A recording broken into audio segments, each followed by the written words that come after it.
नमस्कार, मैं हूं श्रीकांत प्रत्युष और आप देख रहे हैं citypostlive.com। मेरे साथ हैं, आपने आनंद मोहन का नाम सुना है ना।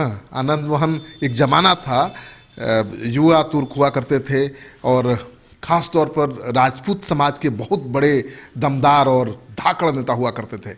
अभी जेल में बंद हैं, लेकिन अभी भी उनका नाम मिटा नहीं है। उनकी राजनीतिक विरासत जिंदा है। उनकी पत्नी लवली आनंद संभाले हुई हैं और अब आनंद मोहन की जगह राजनीति में लेने के लिए उनका बेटा चेतन आनंद आ गया है। आइए बात करते हैं कि चेतन कैसे अपने पिता की विरासत को संभालेंगे और उसको आगे बढ़ाएंगे। आनंद मोहन जिस रफ्तार से बढ़े थे राजनीति में, अगर उस रफ्तार से बढ़ रहे होते, अगर जेल नहीं जाते, नहीं फंसते आपराधिक मामलों में, तो कहाँ होते आप अंदाज़ा भी नहीं लगा सकते हैं। लेकिन जो भी हुआ हो चुका है। अब चेतन से बहुत उम्मीद है। आइए पता करते हैं कि चेतन की क्या रणनीति है चुनाव में। हम सोच के तो नहीं आए, ये सब ऐसी चीज़ें होती हैं जो हो जाती हैं और मेरे पिता का एक संघर्ष रहा है। आज मुझे कुछ और नहीं मिला तो वो संघर्ष मिला और मैं संघर्ष कर रहा हूँ। अब ये संघर्ष मुझे कहाँ तक ले जाती है, क्या करती है ये संघर्ष मेरे साथ, वो संघर्ष के ऊपर और मेरे क्षमता के ऊपर है कि मैं कितना संघर्ष कर सकता हूँ। मतलब आप राजनीति में धोखे से ही या मजबूरी से कैसे आए? देखिए, मैं जैसा कह रहा हूँ कि ये संघर्ष के वजह से आया हूँ। उनका जो संघर्ष है, उनके लिए जो संघर्ष है वो आज मेरे ऊपर आ गया है और मैं उनके लिए संघर्ष करूंगा। उनकी जो अधूरी जो उनके ख्वाब थे उनको पूरा करूंगा और देखते हैं ये संघर्ष मुझे कहाँ तक ले जाता है। तो आप इतना पढ़ लिख करके आप राजनीति में आए हो, सपना तो होगा कुछ बनने का, IAS IPS या इंजीनियर डॉक्टर, लेकिन राजनीति में आना पड़ा परिस्थितिवश। जी हाँ। तो आपको क्या कोई अफसोस भी होता है? नहीं, अफसोस क्या चीज़ का है। देखिए, लाइफ में एक चीज़ मैंने जानी है कि आप अफसोस करके ज़िंदगी नहीं जी सकते। अफसोस करने के लिए अगर मेरे पास होता तो बचपन से ही मैं अफसोस करता रह जाता और शायद आज जहाँ पर हूँ वहाँ पर नहीं होता। मेरे पास तो रीज़न भी था अफसोस करने का। जब मैं 9वीं क्लास में था तो मेरे पिताजी को जेल हो गया, मेरी माँ को उस समय आजीवन कारावास हो गया था। तो अफसोस करते रह जाता तो शायद आज मैं इतनी आगे तक नहीं आ पाता। तो अफसोस करने वाली बात इसमें क्या है। लेकिन ठीक है, राजनीति में अब मजा आने लगा। नहीं, हम ये कहेंगे, देखिए, राजनीति को हम राजनीति की तरह नहीं देखते हैं। हम देखते हैं कि लोग हैं, लोग की भावनाएं हैं, लोग की भावनाओं को कैसे आगे बढ़ाया जाए, उनके जो मुद्दे हैं उनको कैसे आगे बढ़ाया जाए, उनकी आवाज़ कैसे बनाया जाए। उसमें मज़ा भी आता है और सज़ा भी मिलती है, दोनों ही बात है। तो इसके बारे में और क्या मैं आपको कह सकता हूं। आपने अपने पिता के बारे में क्या सुना है? आप तो जनता के बीच जाते होंगे तो लोग उनके बारे में बात करते होंगे। क्या देखा है, क्या सुना है और आप क्या बनना चाहते हैं? देखिए, मैं अगर उनके जितना 10% भी हो जाऊं तो मैं कहीं ना कहीं मानूंगा कि एक बहुत सफलता हाथ लग गई है।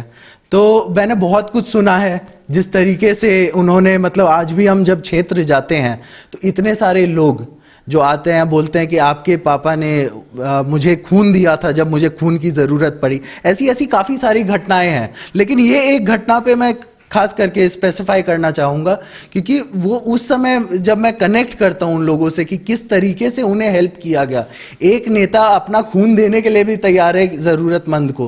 तो ये सब सुन के एक अच्छा फीलिंग आता है कि हाँ, काश मैं उनका 10% भी बन जाऊं तो भगवान को शुक्रिया करूंगा कि इस सफ़र में मुझे कम से कम इतनी सफलता दी। आपकी माता चुनाव लड़ेंगी, हमेशा चुनाव लड़ती रही हैं शिवहर से, इस बार भी तैयारी है? तैयारी होते रहेगी और हम लोग तो जैसा कि अभी पिछले 5-6 साल में जब से हम लोग आए हैं, मम्मी का थोड़ा बहुत उनका जो बर्डन था वो कम हुआ है और हम लोग का पकड़ जो था वो और ज़्यादा बढ़ गया है क्षेत्र में। तो ये अच्छा एक मुझे एक तरह से एक स्टेप कहिए या फिर इसको सफलता ही कहिए, मुझे उसका आभास होता है और मुझे मेरा ये मानना है कि आने वाले समय में बहुत अच्छा रहेगा। चुनाव लड़ेंगी तो जीतना भी पक्का है। खुद भी चुनाव मैदान में आगे चल के आप आएंगे? वो तो समय आने पे देखा जाएगा, लेकिन देखते हैं, उसके बारे में अभी बोलना उचित नहीं है। मेरा बस यही काम है कि मैं किस तरीके से लोगों के काम आ सकूं, अपने परिवार के काम आ सकूं, मैं अपने आप को यूटिलाइज करते रह रहा हूं उस तरीके से, और ये यूटिलिटी मुझे जहां तक ले जाएगी मैं उधर तक जाऊंगा। आनंद मोहन का नाम कितना काम आ रहा है राजनीति में? देखिए, उनका तो बहुत बड़ा आशीर्वाद है हम लोगों के ऊपर भी, और आज भी उनके जितने लोग हैं, देखिए नाम भी काम आ रहा है, और एक तरह से ये भी आप मानिए कि नहीं भी आ रहा है, क्योंकि हम लोगों को उस तरीके से पुश नहीं मिला जिस तरीके से अन्य लोगों को मिला होगा।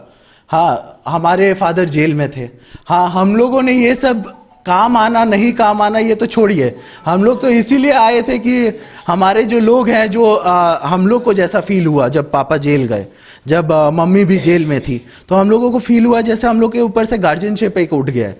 जब हम लोग के ऊपर से गार्जियनशिप उठ गया तो हमारे लोगों के ऊपर से भी गार्जियनशिप उठा, उसी कारण से हम लोग इधर आए। आज उन लोगों के काम आ जाते हैं हम लोग, तो बहुत अच्छा फील होता है, बहुत अच्छा महसूस होता है। चलिए चेतन, आपको ढेर सारी शुभकामनाएं।